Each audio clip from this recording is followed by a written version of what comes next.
Merry Christmas. I wanted to share a quick story with you.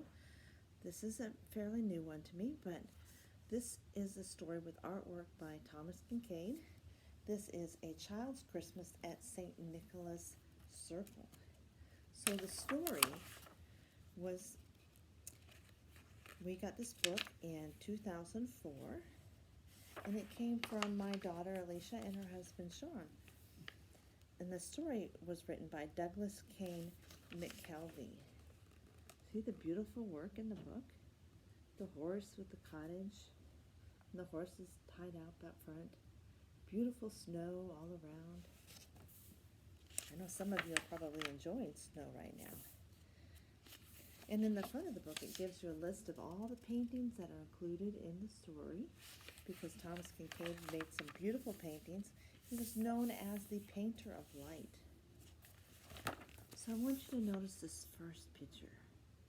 The beautiful city square with the ice skating rink in the center, all the people wandering around, and there is the front entrance to the city where it says St. Nicholas St. Nicholas Circle.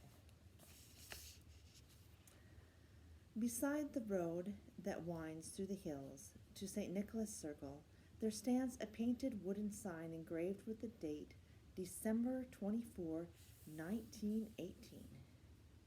Everyone who was alive on that day in our town still remembers it as clear as yesterday. It was the Christmas of our very important guest.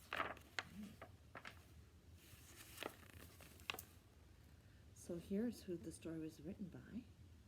Picture of her. And there's the scene that she has. Going for a ride in the sleigh with her, maybe her pa and her brother and the horse pulling it. When I was a child, my father was a station master at St. Nicholas Circle. The trains ran there every other day. Passengers on their way to more important places would sometimes step off for a moment to stretch their legs and to enjoy a cup of hot coffee. John Shepherd, my father, was famous up and down the South Fork line for his good hospitality, his steaming coffee, and his wife's cookies. Little Henry, my brother, 4 years younger than I was, we lived in a cozy little cottage on the edge of town. During the Christmas holidays, we often begged Papa to wake us up early so we could ride with him through the sleepy lanes to the station. I remember how our horse, Junie, tossed her mane in the old December air. So there she is with her daddy and a brother, and their horse, Junie, tossing her mane in the Christmas cold air.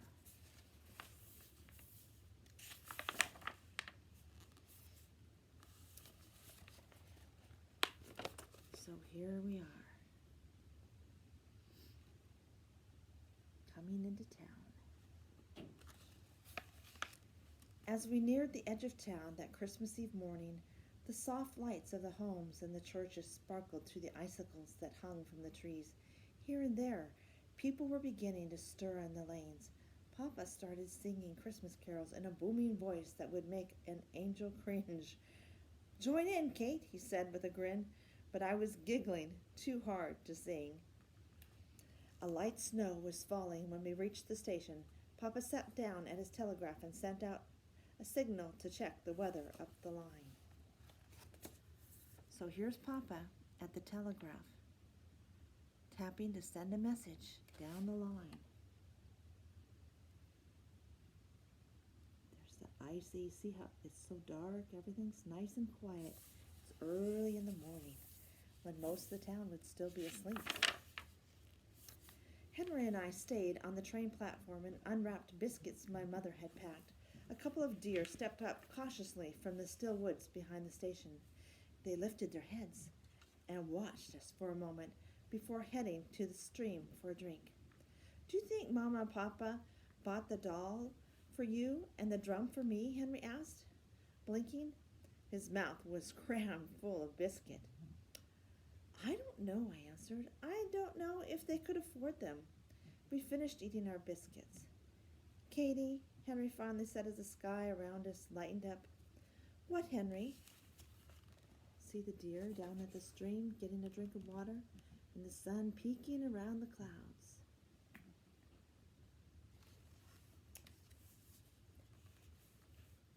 Henry asked, "Are we poor?"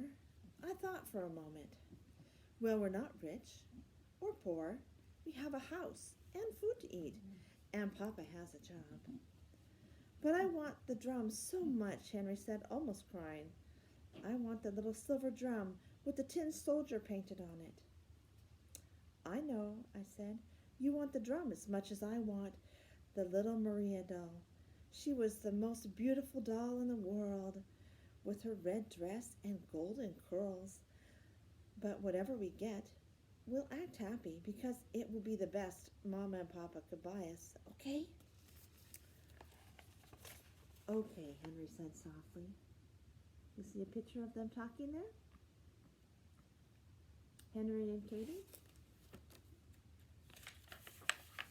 You remember, she's 4 years older than Henry. But then the clickety-clack of the telegraph started in Papa's office. Henry and I rushed in to look over Papa's shoulder. Whenever Papa received telegraph messages, Henry and I tried to guess the words. So you'll see St. Nicholas Circle Station. Good news. Stop. An important guest will arrive at St. Nicholas Circle by train to... And then that's the end of the message. "To tomorrow?" Henry whispered. "Tonight?" I whispered back. "The train doesn't run on Christmas." Henry made a face. You see Henry there? He's making a face. So would it be tonight or would it be tomorrow? "That's odd," Papa said. The signal stopped. "It must be the weather." "Who do you think the important guest is?" I whispered to Henry. "Don't be silly," Henry said. "Santa Claus." "On a train?" I asked. "The ice must have snapped the lines," Papa said. "If so, that's as much message as we'll get today. But I think your guess was right, Katie. Whoever it may be, we can expect an important guest here tonight. Look at all that snow and ice. The trees are covered. And look at Katie and Henry, excited about the unexpected guest. It's going to be a special guest. Papa told a few people in town. By the time Henry and I walked home, the streets were buzzing with the news. There were already a dozen different stories about who the important guest might be. "I just hope whoever it is brings lots of toys to the children of St. Nicholas Circle," Henry offered. "Drums for the boys and dolls for the girls." Look at all the people buzzing around in the streets. The little dog running there, the people walking, and some carriages being pulled by horses. Everybody's dressed all nice and warm. Mayor Wiggins and his wife Winnie passed us in their carriage. Though they owned the only automobile for miles around, they seldom used it. A horse and a carriage were usually fast enough for traveling around our little town. The mayor tipped his hat. "Spread the word," he said. "A Christmas Eve reception at our house tonight for the important guest. Everyone is invited." So there's the mayor, Mayor Wiggins, right here. You can't see his wife, Winnie, but I guess she must be there somewhere. But they're going to have an important reception at their house for the important guest. Oh, and look at there. There's Henry with his smile. Isn't that a happy smile? Papa came home early that afternoon to get cleaned up before the important guest arrived. We were late going back to town to meet the train. Besides, Henry went out to play without telling anyone. Mama said that one day his disappearing would make her hair gray. We finally found him at the Merritt's house down the road, pulling his bear on a sled. His pants were snow-soaked and filthy. "I'm pretending I'm marching in a parade," he said. "I just need a drum." I saw Mama and Papa trade winks. I knew right then that Henry would get his drum and I would get my doll. "Go on ahead," Mr. Merritt told us.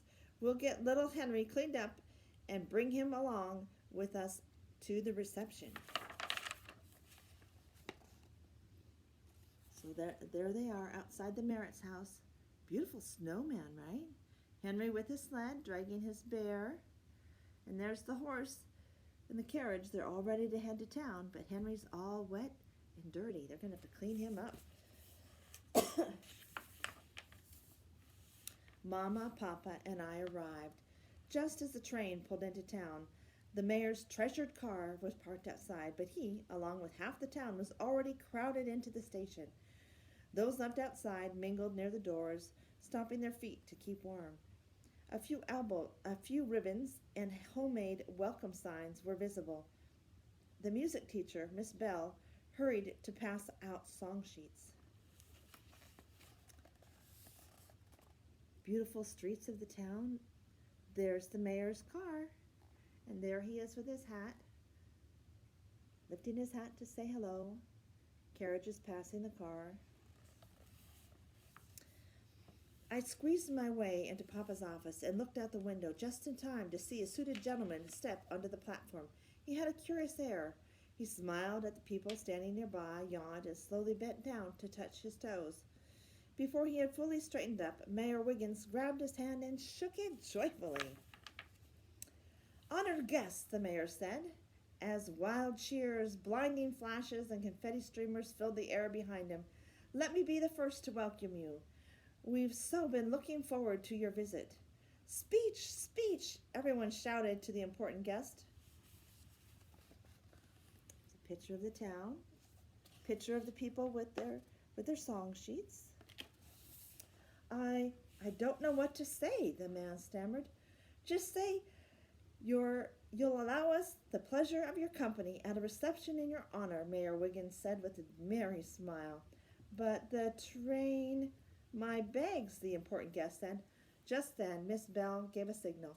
Half of us launched into, for he's the jolly good fellow. Unfortunately, the song sheets had been mixed up. The other half of the crowd was trying to sing Joy to the World. It sounded like a two-engine train wreck. "Who needs talent when you have enthusiasm, right?" the mayor joked, whisking the important guest to his car with for the one-block ride to the reception. Oh, look at this. There's the reception. All the people lined up with their horses, the children with their sleds, and the house all lit up. I looked for Henry during the crowded reception at the mayor's house afterwards, but I never did find him.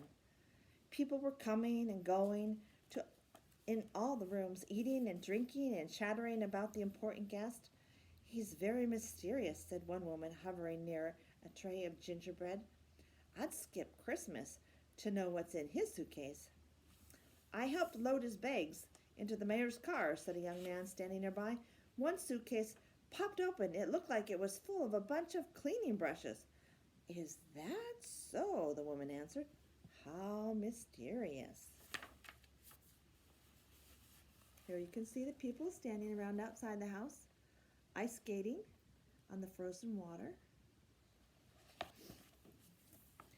I grabbed a piece of gingerbread and went out by the mayor's pond. Kids were sledding nearby, and a few young couples, too in love to care about the important guest, were ice skating in the moonlight. "Has anyone seen Henry?" I asked. "He took his sled and went home already," someone said. So there's the young couples in love, skating on the ice. And Katie asking everyone, "Where's Henry?"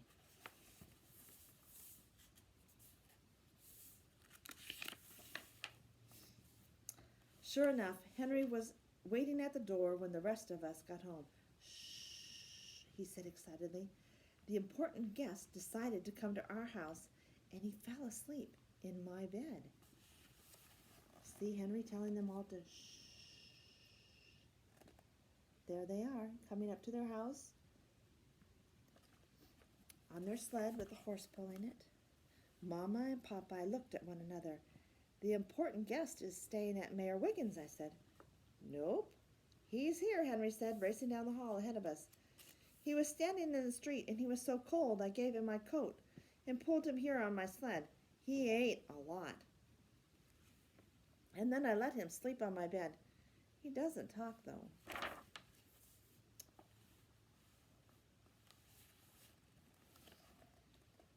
There's all the minglings at the mayor's, I'm guessing. We'll read the pages and find out. We stepped quietly into Henry's room. There, just as Henry had said, a boy of 6 or 7 lay fast asleep. His shirt looked dirty and old, and one of his shoes was too big, but his breathing was light and peaceful. "Who is this, Henry?" Papa asked, kneeling beside the bed. "Tell me again." Henry sighed. "He's the important guest, Papa."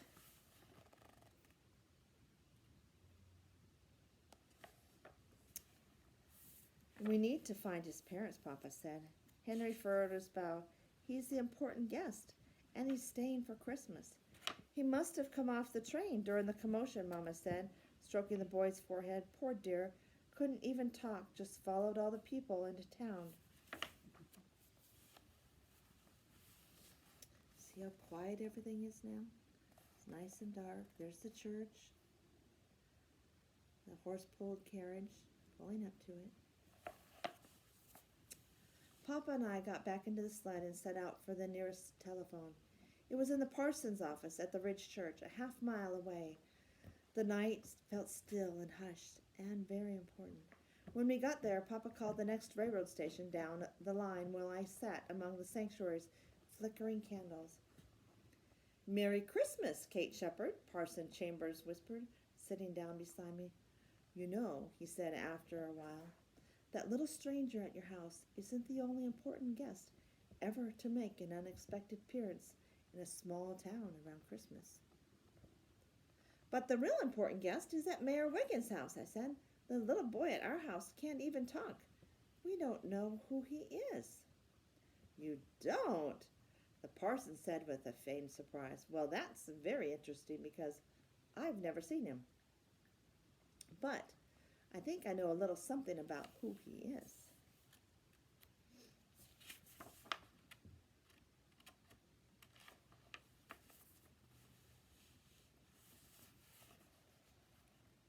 Isn't that a beautiful picture? The house all lit up, the street light outside, the footprints in the snow. Very beautiful. You see, that first and most important Christmas Eve guest once told us, "Whoever welcomes a little child in my name welcomes me." And another time he said, "As you have done unto the least of these, so you have done unto me." "So the boy who can't talk is Jesus?" I asked. "Not exactly," the parson replied. "How can I explain? If you were standing in line at the candy counter after school and you needed a drink very badly, what would you do?" "I would ask one of my friends to hold my place for me," I said, "until I came back." "Very good," the parson said. "You see, that boy and the others, poor and helpless like him, well, those seem to the people that Jesus has chosen to hold his place in line." We sat quietly in the candlelight and waited for Papa to return.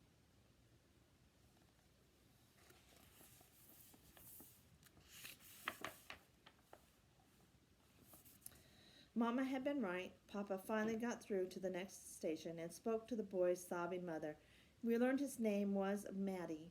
He had slipped off the train unnoticed while his mother tended to his little sister, Adeline and Opal. They were traveling to the city in hopes of finding work. Surprised, we emptied our Christmas stockings the next morning. Matty watched from the corner in quiet wonder as apples, walnuts, and peppermint sticks spilled out. There was a stocking for Matty, too, but Henry had to help him with it. When it was time to open our special gifts, I couldn't get the paper off fast enough. "Henry, look!" I squealed with delight. "It's my doll! It's Maria!" But Henry was troubled. His lower lip stuck out, and the package he held was unopened. "I want it to be for Matty," he said. Henry carried the package over to the corner where Matty was. "Here, Matty," he said. "This is the way you pull the paper off. Here, you hold the sticks." See? There's a picture of Henry taking his package over to Matty in the corner. The beautiful snowman outside their house for Christmas morning. "Here's how you hold the sticks. A small sob caught in his voice as he gently encouraged Maddie. See, here's how you play it. There you go. But when they turned to show off the drum a moment later, both of them were beaming.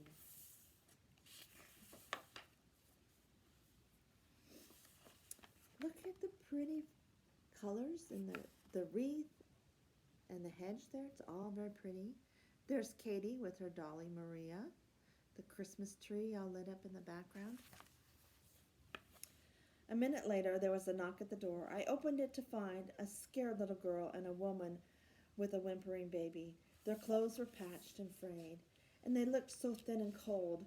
I wanted to cry just looking at them. The little girl peeked around her mother at the doll in my arms. Merry Christmas! I don't mean to bother you, miss, the woman said in a voice that sounded very sad and very far away. But this is where my Maddie is? I could see her lip was quivering. I looked down at the new precious doll in my arms, and I tried to push every other thought away, but it was of no use. The harder I tried, the more I could see only a picture of Maddie, Adeline, Opal, and their mother holding a place in a long, long line for Jesus. The words of Jesus, which the parson had stated, echoed quietly in my head and landed on my heart.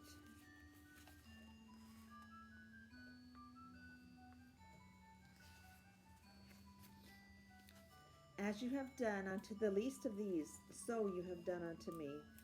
The next thing I knew, my hands were trembling and reaching out like they were someone else's. I watched them place my priceless doll into the little girl's hands. The rest was easy.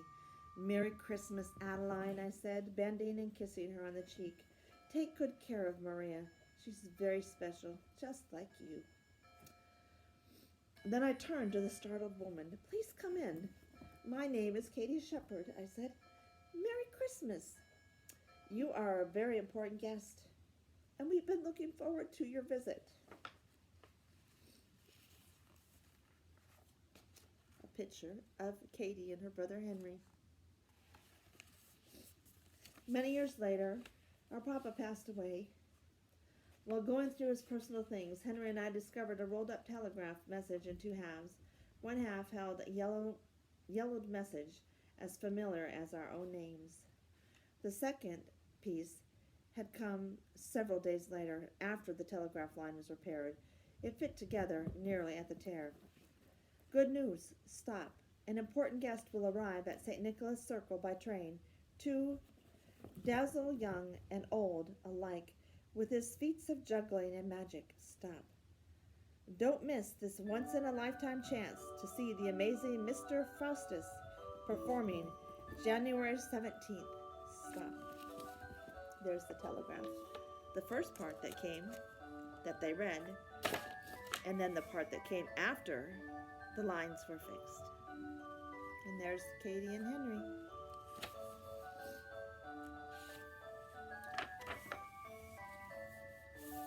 Our mysterious message had been nothing more than an advertisement for a traveling magician, a magician who never showed up.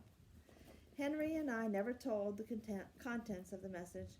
All that really mattered was that our town had so wonderfully welcomed a mysterious stranger that Christmas Eve. It made no difference who he was. Although looking back, the brushes in the suitcase gave us a little hint.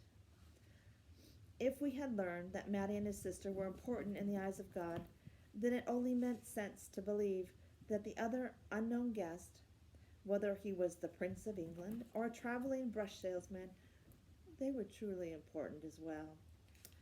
Deep down, it meant that all of us were important. Now, when I recall the story of our important guest, I can't help but smile.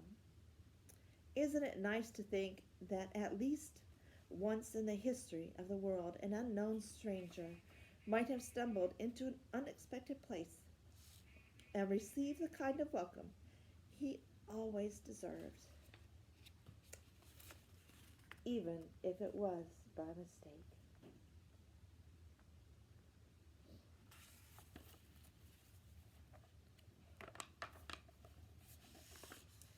As for Maddie, his mother wrote us a letter every year after they settled in the city. She said they had a hard time of it at first, but she found work here and there cleaning houses, and she eventually took a position with a wealthy elderly couple who needed looking after. The couple doted on Maddie, Adeline, and Opal like they were their own grandchildren.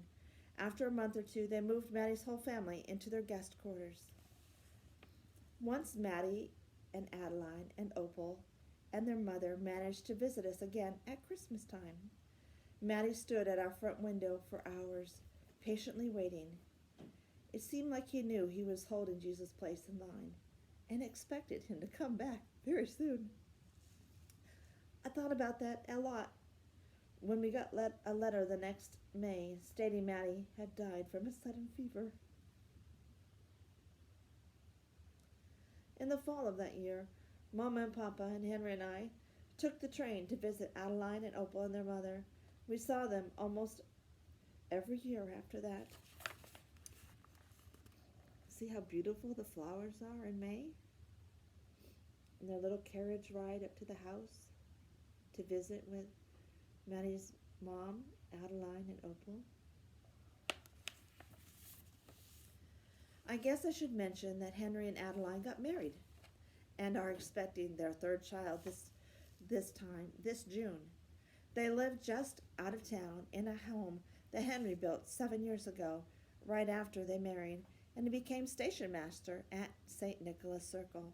If Henry and Adeline have a girl, Maddie and Maria Shepherd will have a new little sister. Adeline tells me her name will be Katie.